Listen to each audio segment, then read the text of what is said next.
doctor from Hong Kong. In Hong Kong, for the last generation, I'm you have a choice. the Republican I candidate did for not governor.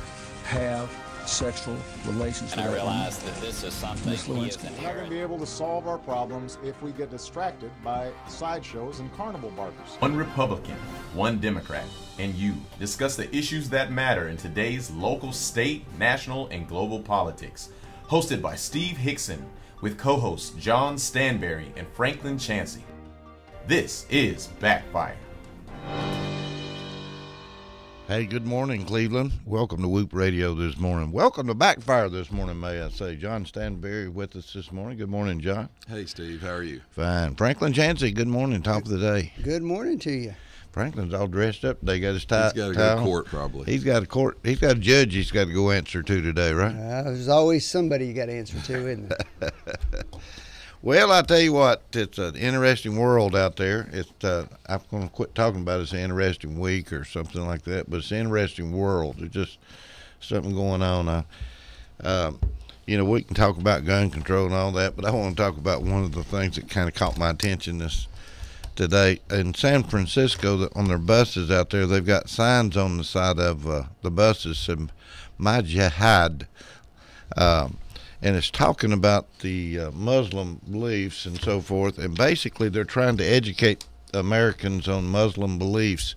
And they're doing it through advertising now on jihad or whatever they call that. So anyway, it's kind of interesting to me. There's just a whole pitch going on the Muslim beliefs and what's going on. Well, now that Al Gore, former vice president of the United States, has sold $100 million TV network to Al Jazeera, the leading proponent of Muslim beliefs in the world, they'll have a much bigger platform to propagate their theology. Yeah, I caught little bits and pieces of Al Gore, old buddy Al Gore, that couldn't get elected in Tennessee.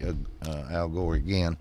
What? Tell me a little bit about what he did. I hadn't been following that news. He's a major shareholder in the company that owned a TV network on cable called Current TV, and apparently he and the other significant major investor in it negotiated a sale of it, and the buyer was essentially the emir of, is it Oman? Oman, who is also the owner of Al Jazeera, which is the Arab news television network. And they wanted to have a presence over in this area. It's interesting. It may not work out very well because several of the Elliot Spitzer's already canceled his show and refused to work for him. Several other news entities have dumped the station from it, so it may not happen. I got to say, I'm disappointed in that decision by Vice President Gore. Well, let me put a little context to this. Glenn Beck tried to buy the station, and Al Gore wouldn't allow him to bid on the station. And the best part about that is Al Gore's statement that they wanted to make sure the station went to a group that was ideologically in line with the beliefs of the company. So apparently, Glenn Beck is not ideologically, in line, but a anti-Semitic, anti-woman, Muslim-owned company that even the New York Times has put down was in line. Well, excuse me, Brother Gore was also trying to push to close on this deal before the first of the year to save a bunch of taxes. It was pushed through before the first of the year so he could avoid paying the higher taxes that have now been passed and put in place. Now, somebody told me he didn't quite make it, that it didn't get closed until after the first year, so they're going to have to pay the taxes. Well, he's claiming, that'll come down to an IRS argument. But the point is, that's where his heart was at. He campaigned in the fall that the rich need to pay their fair share, unless, of course, you're talking about him paying his fair share. Brother Gore has done weather well for himself since his vice president term, hasn't he? Well, he's pushed through a lot of green requirements through the EPA and all, and then amazingly, he's invested heavily in companies that then turn around and supply the very needed things that the government regulations require. Yeah. Oh, well, Franklin's awful quiet right now, isn't he? No, I think it was a poor decision on his part. I don't have any problem being critical for him. It's a little surprising to me to hear John make the criticism, though. I mean, ultimately what he did was just engage in capitalism, and I thought you guys said anything goes. We do, Franklin. Well, okay. No, Franklin. Here's my point. I think it was a terrible mistake by him to do that. I think it was fine for him to. It's funny for you guys to be criticizing. No, well, the reason we're criticizing Franklin is because he didn't campaign in the public eye on believing in that kind of thing. Matter of fact, if you want to go there, I've got a list of Obama's tax evaders of the year. All kinds of people that campaigned, donated heavily, that have done all kinds of things to avoid the very new taxes that they championed just a month or two ago. So you should be congratulating him for joining your team. No, what I should be saying is these people have the idea that the rules are okay for me, but not for you. And my point in the fall was I wanted everybody to have the opportunity to pay lower taxes. Republicans in this debate didn't want taxes to go up on anybody. What's amazing to me is that you can get people that supported Obama, like Dr. Dre, for example. He supported Obama big time, campaigned with him, rapped with him. His Dr. Dre's Beats headphones, which make hundreds of millions of dollars, that company is headquartered in Cork, Ireland, with the lowest corporate tax rates in the year. It also has multiple subsidiaries that bounce the profits back and forth, each charging a royalty and a fee to legally, now it's all legal in Ireland, to legally reduce the taxes paid. And what taxes are paid to Ireland, not to America. I just find it insulting for you to tell the public we support something and cram it down the small business owners' throats, but then turn around and do everything you can to avoid actually paying that yourself. Now, do you actually have a list there of tax evaders for the year? Sure. Let's hear what you got there. Well, you got Google. Google's Netherlands subsidiary disclosed in tax filings that it had shifted $10 billion in revenue to a Bermuda shell company. That's almost double the total from 3 years ago. Google is the largest donor of individual employee donations in the country to President Obama. The Washington Post, while they advocated the tax policies for Obama, they are actually paying a 2013 dividend in 2012. So that they can avoid paying the higher capital gains investments. Warren Buffett's Berkshire Hathaway is actually the main owner of the Washington Post, so he will actually get $17 million in dividend payments this year. They're actually next year's payments, but they paid them early so they could avoid the taxes. Costco, Jim Sinegal, the owner, is a lifelong Democrat, top Obama fundraiser. They voted to pay a special $7 per share year-end dividend to avoid higher taxes.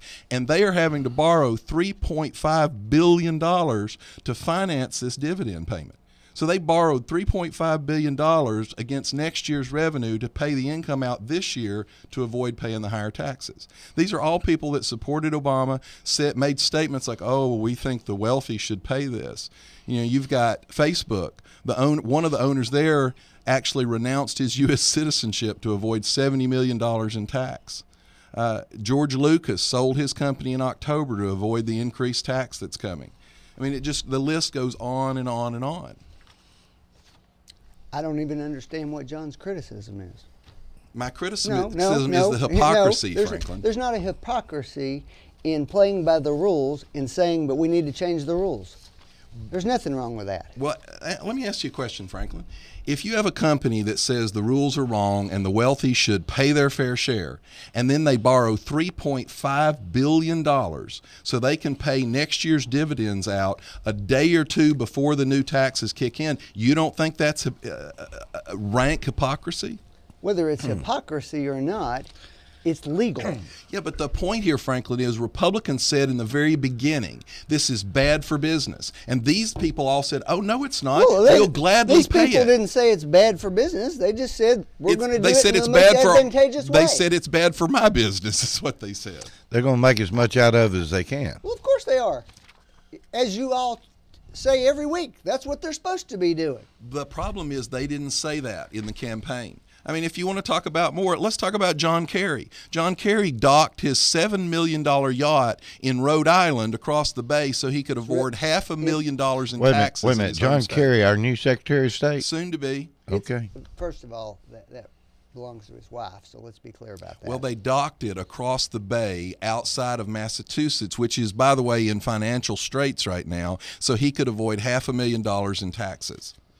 Goldman Sachs, who was one of the bailout recipients. Now, this is the CEO of Goldman Sachs. This is a quote. I believe that tax increases, especially for the wealthiest, are appropriate. So why did they rush to pay out $65 million in restricted stock bonuses to their corporate elite in time to beat the higher taxes this year, Franklin? You don't think that's hypocrisy? It doesn't matter if it's hypocrisy, John. It's legal. I didn't say it wasn't legal. It's not. I didn't say you it. can't switch horses. No, Franklin, I'm not switching horses. For years, you harp on about how what's important is these capitalists making money, doing what they can to make money. That's what they're doing. Let me throw an example back at you, okay? Who was it that was running for president against Obama? Mitt Romney. Mitt Romney. Now Bermuda tax shelter. That's right. He was criticized by the left wing time and time again for not paying taxes. Now, he did everything by the book. He was so clean that he upset the Democratic apple cart because they couldn't find anything wrong with this poor guy. We don't actually know that because he wouldn't release the tax return. He did release the tax return. He released one tax return. He didn't release 10 years. He released about 3 or 4 years, which is what every president in the past has always released. I'm going back to my top 10 reasons to dislike Mitt Romney. He's a good-looking guy. He looks too good to be the commander-in-chief. Been married to one woman his entire life, been faithful to her. They can't find anything wrong with the man. They couldn't find no skeletons in his closet. Can't speak in a fake black Southern preacher voice. He's highly intelligent. I can keep going, but I won't. Franklin, the point here is that these same people who were saying we need these higher taxes are now basically admitting that it's bad for business, and they're doing everything possible. Well, let me ask you, Franklin. I own a small business. Can I go to the bank and borrow money to pay my profits out to myself this year so I can avoid the higher taxes of next year? No, I don't have that ability because I'm just a small business person. But a big company like that can borrow $3.5 billion to avoid paying the very taxes that they helped cram down the electorate's throats by electing Obama. That's the point here. They're looking at this going, hey, we got lawyers. We can avoid these taxes, but the regular person can't. Hey, John, just think about this now. If they're borrowing the money, okay, and paying it out now, that is, to them, that they're saving money, and it's a lot less expensive to borrow the money, pay the interest on a loan, because the loans are so cheap right now, than it would be to pay the increased taxes that's going to take place. Well, I mean, for example, Warren Buffett, big Obama supporter, bragged about how, we talk about all the time how he's donating all this money to the Gates Foundation. Guess what, folks? That avoids taxes on that money. Mm-hmm. All of that money that he's done, the $1 billion he's donating to the Gates Foundation, he avoids all taxes on that. If he's such a proponent of the government and higher taxes for the wealthy, why is he doing that? All right, I want to talk about. I can't find my article on that now, but there's a local policeman here that's trying to sue the city again. He was a detective or something. Are y'all familiar with that? You're talking about? Yes. What? Oh, Duff Brumley. Duff Brumley or Dallas Longworth. Longworth. I'm not sure which one's got the lawsuit filed right now. Well, the one that was just filed about a week ago was Dallas Longworth. All right. Now, this is a lawsuit filed against whom? The sheriff's department and the county. Both. Well, it's one and the same. Yeah. Yeah, the sheriff's department gets sued. The county has to. Yeah, I mean, the sheriff's department is not really a legal entity. It's a arm of the county. He thought he was fired erroneously or something. I mean, claims that he was fired for potentially supporting Eric Watson in a potential campaign for sheriff next time. Anyway, there was one or two of these guys. I wish I could find my article here. It's probably a banner article. Yeah, I know what I was looking for. I got stuff lost here this morning. Anyway, I was reading about it. It seems like this has been coming up 2 or 3 times. I keep reading about this guy in the paper or something trying to sue, and someone told me that. Well, there's a couple other lawsuits too. He's not the first time he's been suing or something. So I don't know. I was wondering if you guys knew much about it. Well, it's a wrongful termination lawsuit. But now Franklin might know more about the idea that Tennessee is a at-will state. You work at the pleasure of the employer. So yeah. I don't know how that fits into a wrongful termination. You have to prove a prejudice or something, don't you, Franklin? There are very few reasons in Tennessee when you can sue an employer for a termination. You can't sue somebody. You can't fire somebody because of their religion or their color or their gender. You can't fire somebody because they are in the National Guard, or you can't fire somebody because they've reported illegal conduct against you. There's some limitations for public employees involving freedom of speech in this circumstance, and I don't think you're allowed to do it for purely political reasons. And that's the allegation here. I don't know if there's merit to it or not. I don't know enough about it. But he alleges that the reason that was given was not true, and that that was supposedly a sham to cover up the real reason. I guess time will tell if that proves to be correct or not. How long do these kind of cases take to go through the court system? Well, I didn't remember if that case is filed in federal court or state court. If it's in federal court, it will move very quickly. If it's state court, it could take as much as a couple of years. All right. I was looking at the Times this morning. Kevin Brooks' picture's right on the front page, so with a lot of legislative people being sworn in. But one of the headlines is that House panel okays rules to allow only 15 bills for each legislator. So they're going to limit the number of bills that they can propose? Well, it turns out, statistically anyway, the Tennessee legislature filed the second most bills amongst the 13 southern states last year. Only Mississippi filed more bills than we did. I noticed one representative alone filed 155 bills last year. And this is there's a lot of states that have these I think Texas has this. I think Florida has this type of regulations. It just, from what I understand, Speaker of the House, Beth Harwell, felt like this would force them to prioritize what they file. We already have a part-time legislature that works very well. States that aren't working so well, like California, have full-time legislatures. Our guys, in a matter of 2 or 3 months, get everything really done for the year that they need to get done, and I think this will just increase their efficiency. Well, we can hope. Well, they've also divided some committees. The state and local government committee is going to be divided into a state half and a local half, basically, so they can focus a little bit more. The Judiciary Committee, and Franklin may know more about this, is going to be divided the same way to try and apparently there's a lot of issues in one area that take up a lot of the time, and so they tried to divide it so they could work a little bit more effectively. I would like to point out, earlier Franklin made fun of the legislature for some of the bills that they put forward. Robin Smith had a column Monday that went to one of those that actually got national attention about the sex education. And I wasn't aware of this, and I don't know if Franklin was or not, but the reason that the legislature chose to address that issue is apparently the Nashville public schools, in the schools, were teaching the kids how to place a condom in their mouth and put it on an anatomically correct model in the schools. Now, I just ask you, mothers and fathers out there, how many of you want your daughter or your son to be taught how to do that in public schools? Well, the first point I would say is, from a factual standpoint, as I understand it, there was a department in a school that somebody did something outrageous like that. I don't think it would be accurate to say that the Nashville public schools were. It happened in the Nashville public schools, and the legislature simply wanted to say, we don't want this to happen anywhere else or again.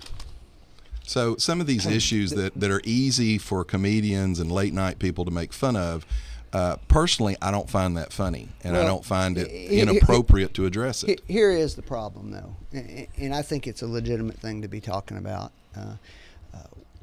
The bills that were passed completely limited the ability of school systems to develop effectively what I will call what we used to call a sex ed curriculum, which was basic information that kids, frankly, ought to have because of the kinds of behaviors that kids engage in when they don't have guidance and don't have information. You talking about 11 kids with 10 baby mamas?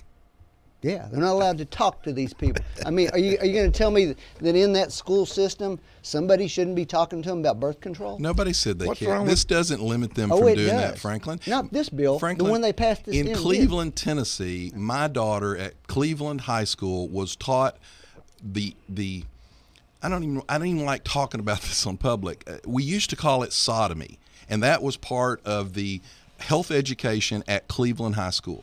Now, personally, Franklin, I don't want my teenage children taught about sodomy. And I don't mind the legislature telling the crazy school administrators that's inappropriate, you can't do it. So you're saying that it should not be taught in public school? I'm not against health being taught. I'm not against, I went to Cleveland Junior High. I went to Bradley High School. We had health classes. They taught how the body functioned. They taught body parts. They gave some elementary discussions about sex, and probably in this day and age we have to do a little bit more. But when you're teaching them how to put a condom on with their mouth and you're teaching them about sodomy, I don't think that's appropriate. And that's not following society, that's leading society, and that's the problem. Yeah. Well, I don't disagree with John about his example there, and I don't think most people do. But what I do think is that there's been a real push to avoid school systems from being involved in those kinds of conversations with their students, when in fact their students are doing those types of things. And they're doing it out of ignorance, without information available to them, and without safeguards. That's not promoting the conduct. It scares the heck out of me, the things that kids get exposed to now. And the idea that because they make a mistake at 14 or 15, that nobody helps them to try to avoid the worst consequences that can come from that, I don't think it's appropriate. I think there ought to be more conversation about the problem, that. Franklin, is, and there's no end to this argument because it's a chicken and an egg argument. I can tell you that when I was in junior high school, I don't think there was a large practicing group of sodomites in Bradley County. So something in our culture has educated these children on things they shouldn't be educated on. So where do you stop that? Do we go, oh, well, MTV talks about this, so the schools might as well go ahead and explain how to do it? I mean, it's a chicken and an egg argument. But I know lots of people who, and this is one of my examples. It always sends me up the wall. We've got folks who refuse to have a school teacher talk to our children about birth control. But the same people want that teacher to be responsible for promoting the child's immortal soul. I don't see how we're doing that, okay? I don't really care if there's going to be a prayer in school. I just don't understand why, if we trust them to do that, why we don't trust them to talk to our children about birth control. Let's be honest, whether we like it or not, children are sometimes uncomfortable and unwilling to have those conversations with their parents. That's just a fact. They want to go to another source sometimes to get information. And is that a new development in the human condition? No, but what is new is that the children are engaging in things at an earlier age than you or I had to deal with that. I could only dream of the things that they're... The problem with it, Franklin, is, unfortunately, they're not engaging in anything that, I don't know, the Roman culture under Caligula engaged in. But the liberal progressives don't want to ever talk about values in society. And so the problem Why for can't me, we talk about both? well, because Franklin, I don't care if you don't have a prayer in school. I could live with that if the schools weren't cramming all the liberal stuff down my child's throat. If they would simply stay out of both sides of it, I'd be okay with it. But I don't want to say, okay, you'll let me say a prayer at the high school dance if some teacher can teach my child how to put a condom on with their mouth. That's not a good trade-off for me. Well, I don't think it is either. But the question is, can the teacher say, folks, if you are having sex, you have a 75% chance of getting some disease before you're 20, Franklin, unless you use a condom. You'll have to That show. doesn't bother You'll have me. to show me where this Tennessee state legislature told a teacher they couldn't talk to them about birth control. They told them they couldn't talk to them about sex acts. Actually, what that bill actually says is that the teachers can't initiate these conversations. They're only allowed to answer a question that's posed to them. Unless it's in the formula. We have books. The health books have all kinds of stuff. The school boards go through those books. They decide which book they want to order, and they order the appropriate book. And I trust the local school boards to make good decisions in their textbooks. See, I think it ought to be left up to the kids to discover all these things for themselves. That's what I did. Well, the fact of the matter is you didn't discover as many things as they did because the culture wasn't cramming all this stuff down their throats. This morning I was in here early and they were talking about some rap star or something, and I think Franklin came in and caught a piece of it, but they were talking about some rap star supposed to be some big rap star. It's a reality TV show. Yeah, and they're coming out with a reality TV show about the babies. What was it, Franklin? I forgot it. But baby mamas. That's going to be the well, I will tell you, baby mamas. My daughter thinks that I get too hung up on semantics and what she thinks sometimes is an overreaction. But for example, Kanye West and Kim Kardashian, he comes out and makes a statement. Now, he's going to be a dad, and a dad ought to be proud, but he comes out and said, I am so happy to have Kim as my baby mama. I'm sorry, that kind of stuff bothers me. We used to, 30 years ago, 40 years ago, you'd come out and you'd say, I'm so happy my wife is going to have a child. It's amazing to me that the people having these kids and not even thinking about marriage. Well, the problem for society, baby mama, is that someone like Kanye West can routinely say my baby mama. Well, that promotes that in society for other boys to go, well, I don't have to be married. I don't have to have a commitment. I can just have a baby mama. The problem is Kanye West, I don't know, he's probably got $100 million in the bank. So he can take care of that child without worrying about a family and a wife. But the regular person out here doesn't have those benefits.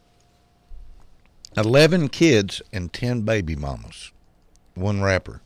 That's unbelievable to me. I mean, this is a rapper. He's actually. Well, the problem is he'll write a song about that, yeah, and he'll make millions of dollars off the song. As I mentioned to him, we have an individual in Bradley County who's frequently in court who has, I think, 9 children with 7 baby mamas. Yeah.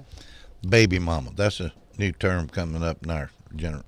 Well, you know, Franklin would fuss at me for being maybe hard on some of the things that I think we ought to do might be hard on the mother. Don't get me wrong. I think one of the real problems is these men that think they can get a woman pregnant and then just discard her like yesterday's news and walk away. And I wouldn't have a problem in the world with the court, someone like that, socking the hell out of them and saying, you're going to pay for every one of these kids because the taxpayer doesn't have a responsibility to pay for your irresponsibility. Well, that's largely what happens in that sense, although he doesn't have anything. Although, you know, interestingly enough, the person that we're talking about keeps a job and works, but you know, $9 an hour only goes so far. You know, it's not going to support that. Well, he doesn't take much home out of his paycheck, but neither does anybody he else. He shouldn't be creating babies. Well, no, I'm not defending him. No, he's not. I'm not defending him at all. I'm just saying that's the fact. Here's another problem to think about too. What have we done to our young ladies in the world that you look at a guy who's already fathered 7 or 8 kids with 7 or 8 different women. What kind of girl has the low self-esteem that thinks he's a keeper? You know, I want to sleep with this guy. I mean, Yeah. what are we doing to our young ladies that they don't have more self-esteem than that? I don't know. It's amazing. It's just amazing. All right, we're going to take a break. We'll be back in a few minutes. Bye-bye. You're listening to Backfire with Steve Hickson. We'll be right back after this. You are listening to WOOP-LP, Cleveland, Tennessee. WOOP FM is a broadcasting service of the Traditional Music Resource Center, and we play America's original music.